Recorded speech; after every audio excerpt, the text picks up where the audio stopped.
Israel के Iran के nuclear ठिकानों पर मिसाइल हमले के बाद दोनों देश एक दूसरे के आमने सामने आ गए हैं। ईरान और इजराइल एक दूसरे पर ताबड़तोड़ हमले कर रहे हैं। इजराइल ने 13 जून को ईरान पर मिसाइलों से हमला किया। उसके बाद दोनों ओर से बैलिस्टिक मिसाइल और ड्रोन दागे जा रहे हैं। इजराइल के हमले का ईरान ने भी मुंहतोड़ जवाब दिया है। दावा किया जा रहा है कि ईरान ने इजराइल को काफी नुकसान पहुंचाया है। इस बीच प्रधानमंत्री बेंजामिन नेतन्याहू ने 15 जून को एक सनसनीखेज दावा किया। उन्होंने कहा कि ईरान की सरकार ने अमेरिकी राष्ट्रपति डोनाल्ड ट्रंप को अपने परमाणु कार्यक्रम के लिए खतरा माना है और उनकी हत्या की साजिश रची है। नेतन्याहू ने कहा कि ईरान की नजर में ट्रंप उनका सबसे बड़ा दुश्मन है। साथ ही इजरायली पीएम ने यह भी दावा किया है कि ट्रंप की हत्या के अलावा ईरान मुझे भी मारना चाहता है।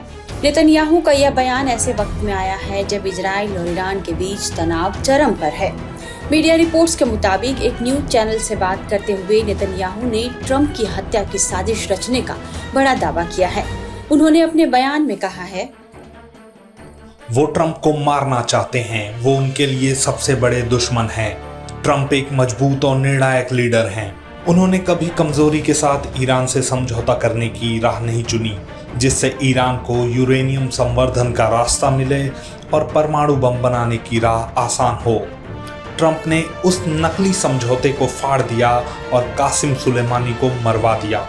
उन्होंने साफ कहा कि ईरान को परमाणु हथियार नहीं बनाने दिए जाएंगे। उनकी शक्ति की वजह से वो ईरान के लिए सबसे बड़े दुश्मन बन गए हैं।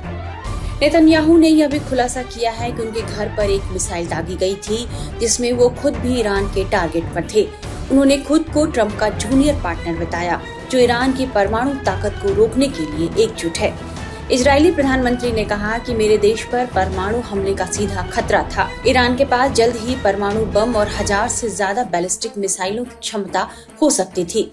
नेतन्याहू ने कहा कि ईरान के खिलाफ की गई सैन्य कार्रवाई, जिसे ऑपरेशन राइजिंग लाइन नाम दिया गया है, इतिहास की सबसे बड़ी सैन्य कार्रवाइयों में से एक है।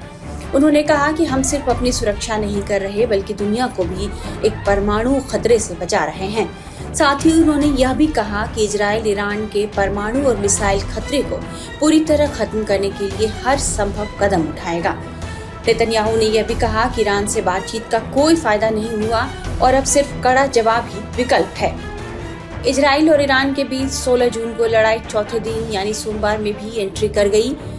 ईरान से बढ़े तनाव के बीच एक नेतृत्वकर्ता के तौर पर बेंजामिन नेतन्याहू के सामने कई चुनौतियां तो हैं ही, साथ ही यह तनाव उनके व्यक्तिगत जीवन पर भी हावी हो गया है।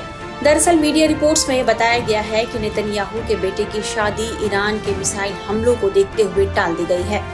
बेंजामिन नेतन्याहू के बेटे अवनेर नेतन्याहू की शादी 16 जून को होनी थी, लेकिन शादी से 3 दिन पहले 13 जून को इजराइल ने ईरान पर हमला कर दिया, जिसके बाद ईरान ने भी इजराइल पर मिसाइलें दागना शुरू कर दिया।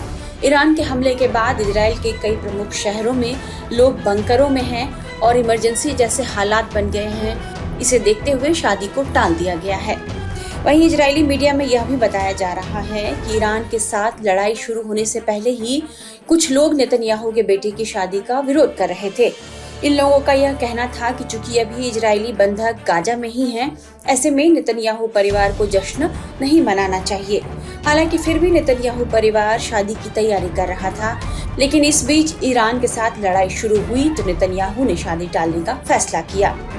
हालांकि जिस तरह 15 जून को दोनों ओर से हमले हुए हैं, इससे ईरान और इजराइल के बीच संघर्ष के और तेज होने का अंदेशा है और दुनिया भर में इसे लेकर चिंता भी बढ़ गई है।